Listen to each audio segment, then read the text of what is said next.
সংবাদ সবাইকে স্বাগত জানাচ্ছি। আমি ফিরোজ তোহা। শুরুতেই সংবাদ শিরোনাম। বাংলাদেশের সর্বশেষ গুরুত্বপূর্ণ আপডেট সংবাদে আপনাকে স্বাগত। শুরুতেই সংবাদ শিরোনাম, পরে বিস্তারিত। শুরুতেই জানাবো, মাদারীপুরে দুই পক্ষের সংঘর্ষ, কয়েকশো হাতবোমা বিস্ফোরণ, নিহতের সংখ্যা বেড়ে ৩। এরপর জানাবো, চট্টগ্রাম থেকে কক্সবাজারের আওয়ামী লীগ নেত্রী কাবেরী গ্রেপ্তার। কক্সবাজার জেলা আওয়ামী লীগের সাংগঠনিক সম্পাদক নাজনীন সারোয়ার কাবেরীকে গ্রেপ্তার করেছে পুলিশ। গত রাত 12টার দিকে চট্টগ্রামের দেবপাহাড়ের বাসা থেকে চকবাজার থানা পুলিশ তাকে গ্রেপ্তার করে। এবারে জানাবো, ডিবিতে বর্বর নির্যাতন চালায় হিন্দু অফিসার। আধুনিক ও ধর্মীয় জ্ঞানে সমান পারদর্শী মুফতি কাজী মোহাম্মদ ইব্রাহিম শেখ হাসিনার আমলে দীর্ঘ 16 মাস কারাগারে ছিলেন। তিনি জানিয়েছেন কিভাবে ডিবিতে হিন্দু অফিসারেরা তার উপর অমানসিক নির্যাতন চালিয়েছে। এ বিষয়ে গুরুত্বপূর্ণ সংবাদ জানাবো, সঙ্গেই থাকুন।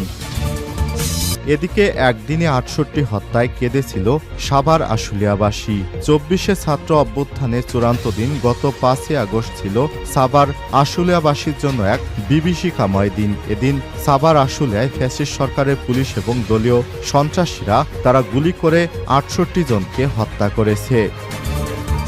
জানাবো, ভারতমুখী রোগী অর্ধেকে নেমে এসেছে 6 মাসেই। চিকিৎসার জন্য বাংলাদেশিদের ভারত যাত্রা অর্ধেকে নেমে এসেছে। মাত্র শেখ হাসিনা পালিয়েছে 6 মাস হলো। এরই মধ্যে এই সংখ্যা অর্ধেকে নেমে এসেছে। তুলনামূলকভাবে প্রত্যেক বছর প্রায় 15 লাখ বাংলাদেশি ভারতে চিকিৎসা নিতে যায়। মাত্র 6 মাসের ব্যবধানেই এটি অর্ধেকে নেমে এসেছে। এবং সর্বশেষ জানাবো, সংস্কার ও নির্বাচন প্রস্তুতি একই সঙ্গে চলতে থাকবে বললেন প্রধান উপদেষ্টা। অন্তর্বর্তীকালীন সরকারের প্রধান উপদেষ্টা অধ্যাপক ডক্টর মোহাম্মদ ইউনূস বলেছেন, সংস্কার ও নির্বাচনের প্রস্তুতি একই সঙ্গে চলতে থাকবে। নির্বাচনের প্রস্তুতির কাজ মূলত নির্বাচন কমিশনারের। শুক্রবার 27শে ডিসেম্বর ঐক্য সংস্কার ও নির্বাচনকে সামনে রেখে দুদিনব্যাপী জাতীয় সংলাপের ভাষণে সব কথা বলেন প্রধান উপদেষ্টা ডক্টর মোহাম্মদ ইউনূস। প্রিয় দর্শক, এতক্ষণ শুনছিলেন সংবাদ শিরোনাম, এবারে বিস্তারিত। তবে তার আগে বন্ধুরা, অনুরোধ থাকবে এই সংবাদটিতে একটি লাইক দিন। এই চ্যানেল আপনি নতুন হয়ে থাকলে আমাদের সংবাদটি দেখতে দেখতে চ্যানেলটি সাবস্ক্রাইব করে রাখুন, যাতে করে আমাদের পরবর্তী লেটেস্ট আপডেট সংবাদগুলো সবার আগে আপনার কাছে পৌঁছে যায়। এবারে বিস্তারিত। মাদারীপুরে দুই পক্ষের সংঘর্ষ, কয়েকশো হাতবোমা বিস্ফোরণ, নিহতের সংখ্যা বেড়ে ৩। মাদারীপুরের কালকিনিতে আধিপত্য বিস্তার নিয়ে দুই পক্ষের সংঘর্ষে হাতবোমা বিস্ফোরণের ঘটনা ঘটে।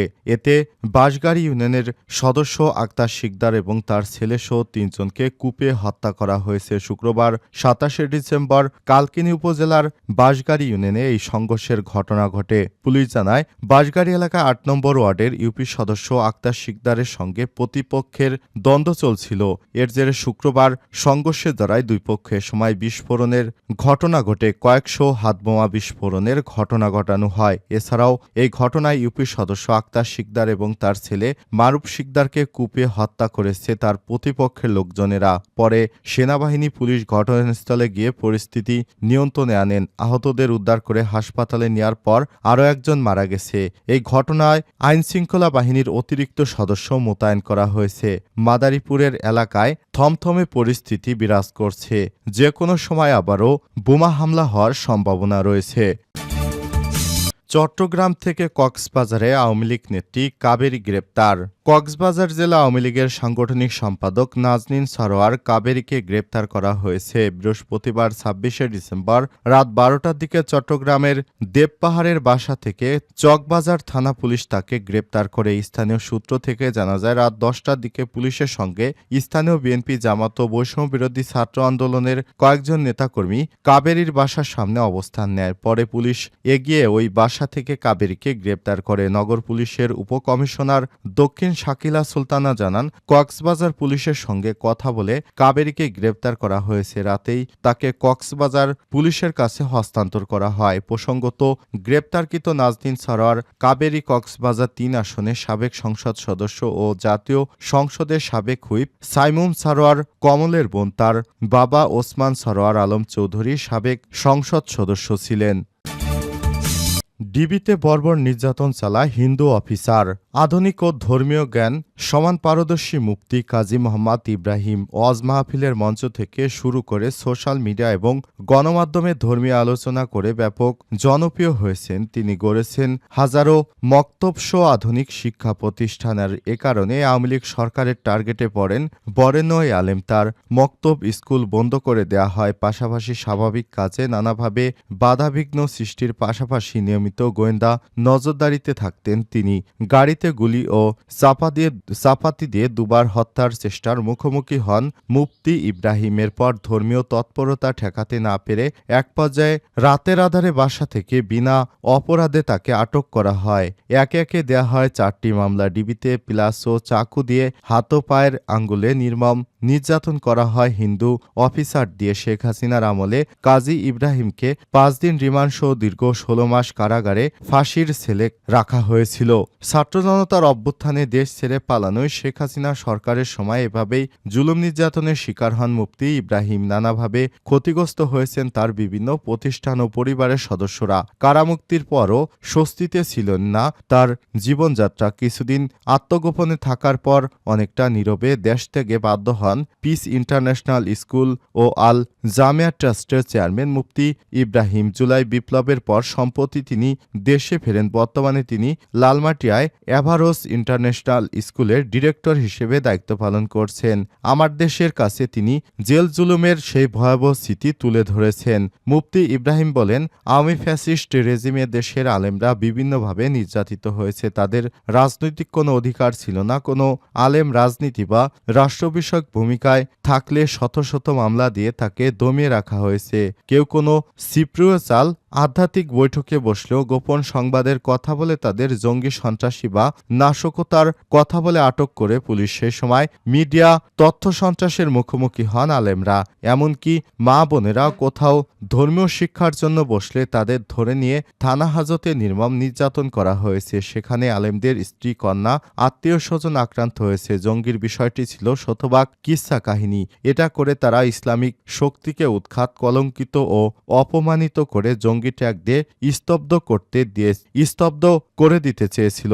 এ সময় তিনি বলেন, আধিপত্যবাদীদের লক্ষ্য ছিল আলেমরা যেন এখানে জনপ্রিয় হতে না পারে। একদিনে 68 হত্যায় কেঁদেছিল সাভার আশুলিয়াবাসী। 24 ছাত্র অভ্যুত্থানে চূড়ান্ত দিন 5 আগস্টের ছিল সাভার আশুলিয়াবাসীর জন্য এক বিভীষিকাময় দিন। এদিন সাভার আশুলিয়ায় ফ্যাসিস্ট সরকারের পুলিশ এবং দলীয় সশস্ত্র ক্যাডারদের গুলিতে 68 জন নিহত হয়েছে। আহত হয়েছে 1000-এর বেশি মানুষ। আর রক্তে রঞ্জিত হয়েছে এলাকার রাজপথ এবং অলিগলি। সাভারে নিহতদের মধ্যে মিরপুর MIST এর ছাত্র আসহাবুল ইয়ামিন, টঙ্গীর শাহজুদ্দিন সরকার স্কুল অ্যান্ড কলেজের ছাত্রী নাফিসা হোসেন মারুয়া এবং কুমিল্লা বিশ্ববিদ্যালয়ের ছাত্র আব্দুল কায়েমের হত্যাকাণ্ডের আলোড়ন সৃষ্টি করেছিল। আশুলিয়া পুলিশ মৃতদেহ ভ্যানগাড়িতে তুলে তা আগুনে পুড়ে নিশ্চিহ্ন করার মতো নৃশংসতা দেখিয়েছিল। ফ্যাসিস্ট সরকারের জুলাই আগস্টে সাভার আশুলিয়া ঘরে ঘরে অভিযান চালিয়ে যে হত্যাকাণ্ড ও নির্যাতন চালিয়েছে তা তখনকার মিডিয়ায় সার্বিকভাবে প্রকাশিত হয়নি। সে সময় জনমনে সৃষ্ট আতঙ্ক এখনও মানুষকে তাড়িয়ে বেড়াচ্ছে। সরেজমিনে স্থানীয় জনসাধারণ এবং প্রত্যক্ষদর্শীদের সঙ্গে আলোচনায় জানা যায়, ছাত্র জনতার আন্দোলনের বরাবরই উত্তাল ছিল রাজধানীর উত্তর ও পশ্চিম প্রবেশদ্বার সাভার ও আশুলিয়া। পুলিশ এবং আওয়ামী লীগের কর্মীদের হামলায় শুরুতেই রক্তাক্ত হয় এলাকার জনপদ। সাভার থানার ওসি শাহজামান ও আশুলিয়া থানার ওসি FM সায়েদ স্থানীয় জনতার কাছে যমদূত হিসেবে আবির্ভূত হয়। জুলাই আন্দোলনে নিহতের ঘটনার বিবেচনায় সারা দেশে এলাকা হিসেবে সবচেয়ে বেশি হত্যাকাণ্ড হয়েছে সাভারে। এনাম মেডিকেল কলেজ হাসপাতালে 5 আগস্ট অন্তত 31 জনের লাশ পাওয়া যায়। এছাড়াও গুরুতর আহত হয়ে চিকিৎসাধীন অবস্থায় পরবর্তী সময় আরও 15 জনের মৃত্যু হয়। গুলি করে মোট হত্যা করা হয়েছে 22 জন, যা ছিল সব পৈশাচিক ঘটনার মধ্যে অন্যতম। এসব ভিডিও এখন সামাজিক যোগাযোগ মাধ্যমে ছড়িয়ে পড়েছে। আন্দোলনে 46 জন নিহতের খবর পাওয়া গেছে। এদের মধ্যে পুলিশের বিশেষ শাখা SBর 2 সদস্য রয়েছে। তাদের বাইপেল মোড়ে উত্তাল সেতুর উপর বিক্ষুব্ধ ছাত্র জনতা পা বেঁধে ঝুলিয়ে হত্যা করেছিল।